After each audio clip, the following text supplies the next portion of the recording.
Ici 19h vient à votre rencontre, ça se passe ici dans la Nièvre, à Château-Chinon cette semaine. Les radios locales restent un bon moyen de créer du lien et de faire vivre le patrimoine musical.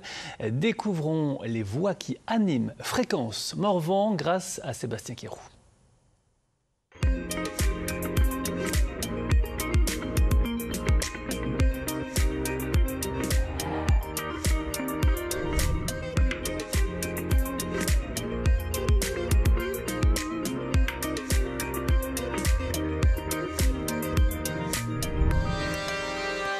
Bienvenue à Château-Chinon, dans la Nièvre. On se trouve ce soir dans les locaux d'une radio devenue une institution dans le Morvan. Je veux bien sûr parler de Fréquence Morvan, une radio qui a vu le jour il y a 33 ans exactement. Bonsoir Jean-Claude Ronqui. Oui, bonsoir Sébastien. Vous êtes le président de cette radio locale qui s'appelait auparavant Radio Morvan et Fréquence Morvan depuis 2016.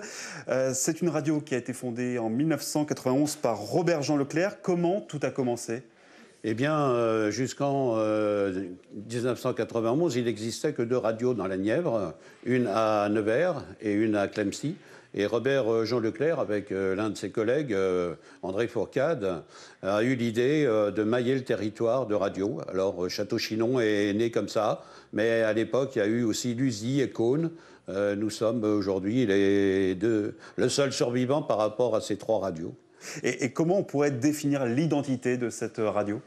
Oh, c'est une identité toute simple, hein, une radio généraliste, hein, de proximité, aussi bien les jeunes que les moins jeunes, hein, que les associations, les commerçants, etc., ont la possibilité de s'exprimer. Concernant les effectifs, ça représente combien de personnes ?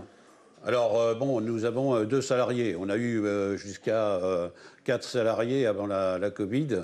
Bon, là, depuis, on a un petit peu de mal à remonter au niveau des effectifs. On cherche aussi une personne pour être animateur. Ah oui. C'est compliqué de recruter des nouveaux animateurs ? Surtout dans le Morvan, je pense, en milieu rural.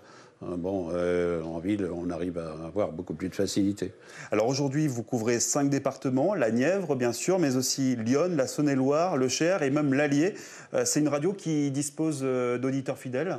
Oui, bien sûr, oui. Nous avons, et ça on le ressent particulièrement dans certaines émissions, hein, des émissions traditionnelles par exemple.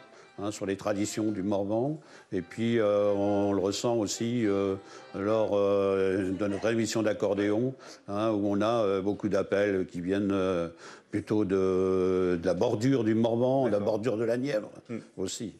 Et contrairement à ce que l'on pourrait penser, Radio Morvan, ce n'est pas seulement une radio qui est uniquement destinée aux personnes d'un certain âge, puisqu'en tant qu'association, elle a aussi des missions éducatives auprès des jeunes du territoire. On va rejoindre une des animatrices pour en parler.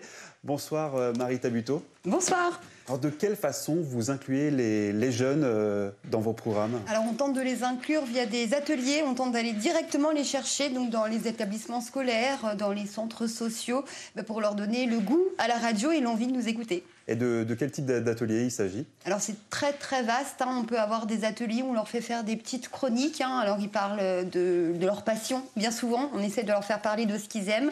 Et puis sinon on a des choses un peu plus poussées, hein, avec des sujets thématiques qu'on leur impose. Par exemple, hein, on va parler des vacances, on va parler du brevet en fin d'année, enfin voilà, des choses comme ça.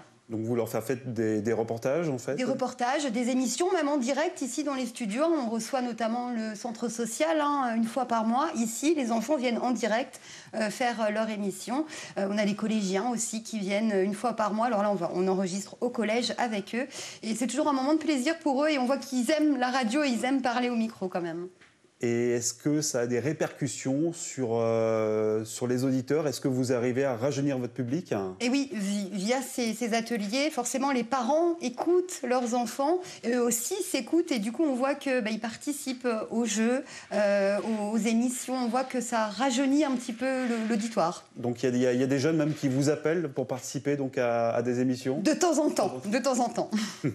Et peut-être qu'aussi cette façon de les inclure, c'est c'est peut-être aussi une façon pour vous de recruter de futurs talents à l'avenir? Ben c'est ça, hein, c'est vrai que souvent on les voit vraiment passionnés par l'outil de la radio et on espère à travers ces ateliers pouvoir leur donner un peu le goût de la radio et puis du média en général, des médias en général.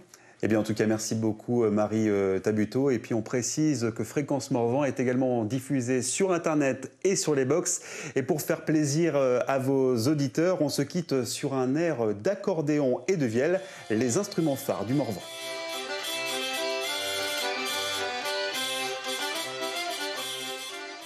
Et demain, nous verrons comment fonctionne le service de péri-maternité mis en place depuis la fermeture de celle d'Autun.